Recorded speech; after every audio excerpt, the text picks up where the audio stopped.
when the building the new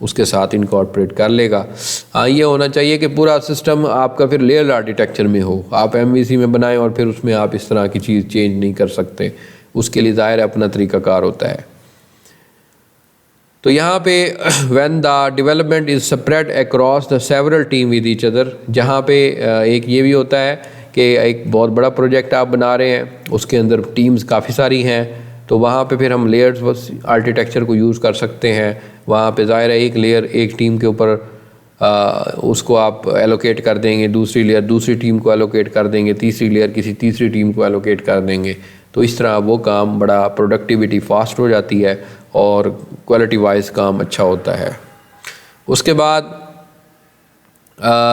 when there is a requirement for the multi level security, کہ آپ فرض کریں کہ ایک کئی لیول کی سیکورٹی پرووائڈ کرنا چاہتے ہیں کہ جی سب سے پہلے یوزر نیم اور پاسورڈ انٹر ہو, پھر اس کے بعد جی آگے کوئی فنگر پرنٹ وغیرہ ہو, اس کے بعد فیشل ایکسپریشن ہو, اس کے بعد آئیز ریٹینا ہو. تو اس طرح آپ دیکھیں کہ ملٹیپل سیکورٹی لیئرز کے اندر آپ امپلیمنٹ کر سکتے ہیں. ایڈوانٹیجز کیا ہیں؟ Allow the replacement entire layer so a long interface maintain. تو جیسے میں نے کہا ہے کہ اگر ایک بہت عرصے کے بعد آپ مثال کے طور پر انٹرفیس چینج کرنا چاہتے ہیں اس سسٹم کا, تو جو انٹرفیس والی لیئر ہے اس کو آپ بدل دیں, اوور آل سسٹم کو زیادہ چینج آپ کو نہیں کرنا پڑے گا. Redundant facilities just like as authentication can be provided in each layer, increase the dependability of the system. کیونکہ سیکورٹی آج کل کی اپلیکیشن میں بہت زیادہ امپورٹنٹ ہوتی ہے, تو ہم سیکورٹی کا ایک لیئر وائز انالیسس کر سکتے ہیں. ہم ہر لیئر کے اوپر سیکورٹی کو زیادہ سے زیادہ انفورس کر سکتے ہیں, جس سے اوور آل ہمارا سسٹم سیکیور ہوگا اور اس میں کوئی ایسی پرابلم نہیں ہوگی. آف کورس جیسے ایڈوانٹیجز ہوتے ہیں ویسے ڈس ایڈوانٹیج بھی ہیں. In practice providing the clean separation of the between is difficult. یعنی اگر آپ چاہیں کہ بالکل ہی سپریشن ہو ہر چیز کی تو وہ تو ممکن نہیں ہے. تھوڑی مطلب ہائر میڈیم لیول کی سپریشن ہو سکتی ہے, تو آپ ہر چیز کو ہی الگ کر دیں تو وہ تو ممکن نہیں ہے, اس سے تو ظاہر ہے پورا سسٹم ہی بگڑ جائے گا. تو performance can be problem because the multiple levels of interpretation of services request is processed at each layer. یہ فیکٹر بھی ایک دیکھنے کو مل سکتا ہے کہ جو سپیڈ ہے وہ تھوڑی سی کم ہو جائے, کیونکہ آپ دیکھیں کہ ہر لیئر کا کام ہے, اس لیئر نے اپنی فنکشنالٹی اگلی لیئر کو پرووائڈ کرنی ہے, پھر اس کا کام ہے پھر اس نے آگے فردر لیئر کو پرووائڈ کرنی ہے. تو یہ سلسلہ ظاہر ہے اپنی اپنی لیئرز تک تو محدود نہیں ہے, اس نے آگے بھی پرووائڈ کرنا ہے دوسری لیئر کو اپنا جو بھی پروسیس کمپلیٹ کرنے کے بعد. تو ایسا ہو سکتا ہے کہ پرفارمنس کا تھوڑا سا فیکٹر آ جائے. تو اب ہم اس کو سب سے پہلے وہی جیسے ہم نے MVC ڈسکس کیا تھا کہ جنیرکلی دیکھ لیتے ہیں اس کا جو گرافیکل پیٹرن ہے, پھر ہم آگے ویب بیسڈ بھی دیکھ لیں گے. تو بڑا سمپل سا پیٹرن ہے اس کا سوری.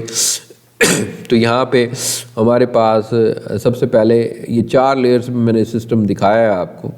تو نیچے آپ دیکھیں کہ سب سے پہلے سسٹم سپورٹ ہے جس میں تمام ہارڈ ویئر OS اور ڈیٹا بیس کی ڈیٹیل ہے. اس کے بعد بزنس یا بزنس لاجک لیئر کہلاتی ہے, یا اوور آل کور لیئر اس کو کہتے ہیں, جس میں پورے بزنس کی فنکشنالٹی کو امپلیمنٹ کیا جاتا ہے. اس کے اوپر یوزر انٹرفیس مینجمنٹ لیئر ہوتی ہے, یا اتھینٹیکیشن یا آتھورائزیشن. یہ یوزر انٹرفیس پہلے ایک ہی لیئر میں ہوا کرتا تھا, لیکن بعد میں جب سیکورٹی کی بہت زیادہ پرابلم آنا سٹارٹ ہو گئی تو ایک لیئر یوزر انٹرفیس کے لیے الگ کر دی گئی, اور اس میں یہ جو اتھینٹیکیشن کی پرابلمز ہیں ان کو کیپچر کیا جاتا ہے. اور فل اینڈ ہائر لیول پہ جو آپ کو لیئر نظر آ رہی ہے وہ یوزر انٹرفیس ہے, جو کہ آپ کی ایک ویب اپلیکیشن کا انٹرفیس ہو سکتا ہے یا اوور آل اپلیکیشن کا انٹرفیس ہو سکتا ہے. تو بیسیکلی بٹنز اور وہ مینیوز اور تمام چیزیں آپ کو اسی لیئر کے اوپر یوزر کو شو ہوتی ہیں. یوزر ان سے انٹریکٹ کرتا ہے, پھر آگے وہ تمام کنٹرولز وغیرہ جو بھی ڈیٹا آپ وہاں پہ انٹر کرتے ہیں وہ یہاں پہ آ جاتا ہے. یہاں سے وہ اتھینٹیکیٹ ہوتا ہے. فرض کریں یوزر نیم اور پاسورڈ دیا تو یہاں اتھینٹیکیٹ ہوگا کہ آپ آتھورائزڈ ہیں یا ان آتھورائزڈ ہیں, اس چیز کا ڈیسیژن ہوگا, پھر آگے وہ پاس کیا جائے گا. تو یہ ایک جنیرکلی آپ لیئرڈ آرکیٹیکچر دیکھ سکتے ہیں. اب یہاں پہ ہم ایک آئی لرن سسٹم ہے اس کا دیکھ لیتے ہیں. آئی لرن سسٹم یہاں پہ یعنی یہ ایک ویب بیسڈ ہے کہ براؤزر بیسڈ انٹرفیس ہوگا آئی لرن ایپ. تو براؤزر بیسڈ انٹرفیس آپ کو پتہ ہوگا کہ آج کل میں آپ کو ایک ایگزامپل دیتا ہوں، اور دیکھیں کہ ہر کمپنی چاہتی ہے کہ اس کی کوئی موبائل اپلیکیشن بھی ہو. تو ان کی ویب اپلیکیشن تو ہوتی ہے، جیسے فیس بک ہے تو اس کی ایک ویب اپلیکیشن بھی ہے اور موبائل اپلیکیشن بھی ہے. تو بیسیکلی آپ اس لیئر کے اوپر انٹرفیس جو ہے وہ ایک پرووائڈ کر دیتے ہیں ویب بیسڈ کا، اور دوسرا پرووائڈ کر دیتے ہیں موبائل یعنی اینڈرائڈ بیسڈ یا آئی او ایس بیسڈ انٹرفیس. ان کا تعلق ہوتا انہی باقی لیئرز نیچے سیم ہی ہوتی ہیں. تو یہی وجہ ہے کہ آپ دیکھیں کہ وہ تمام سروسز جو پہلے آپ ویب پہ یوز کر سکتے تھے وہ آپ اپنے کمپیوٹر پہ یوز کر سکتے تھے، لیپ ٹاپ پہ یوز کر سکتے تھے. آج وہ فیسلٹیز آپ کو موبائلز پہ بھی ویسے ہی مل رہی ہیں. تو یہ ایک بہت بڑا کہہ سکتے ہیں آپ کے لیئرڈ آرکیٹیکچر کا انوالومنٹ ہے. تو جیسے میں نے آپ کو کہا ہے کہ براؤزر بیس انٹرفیس ہوگا آئی لرن ایپ کا، اور یہاں پہ کنفیگریشن سروسز ہیں جیسے گروپ مینجمنٹ ہے، اپلیکیشن مینجمنٹ ہے، آئیڈینٹی مینجمنٹ ہے. اس کے بعد اگلی لیئر میں ساری اپلیکیشن سروسز ہوتی ہیں، email, messaging, video conferencing, newspaper, archive, word processing and so forth. یہ ساری سروسز ہیں. اور نیچے ساری یوٹیلیٹی سروسز ہوتی ہیں جس میں authentication, logging and monitoring, user storage, interfacing and so fourth. تو یہاں پہ ہم نے اوورآل جو لیئرڈ آرکیٹیکچر ہے اس کو کمپلیٹ کر لیا ہے، اور اس سے پچھلے لیکچر میں ہم نے ایم وی سی کو دیکھ لیا ہے. میں کوشش کر رہا ہوں کہ ہر ایک لیکچر کے اندر ایک ہی آرکیٹیکچر پیٹرن ڈسکس کروں تاکہ آپ اس کو اچھے طریقے سے ڈسکس کر سکیں اور آپس میں، اور اس کو بک سے مکمل طور پہ ریڈ کر سکیں. تو اگلے لیکچر میں ہم ریپوزیٹری آرکیٹیکچر دیکھیں گے، اس کو آپ پہلے سے بک سے پڑھ لیں، اور نیکسٹ لیکچر میں ہم اس کو وہیں سے کنٹینیو کریں گے. تو آج کا لیکچر میں یہیں پہ ختم کرنا چاہوں گا. اگلے لیکچر تک کے لیے خدا حافظ.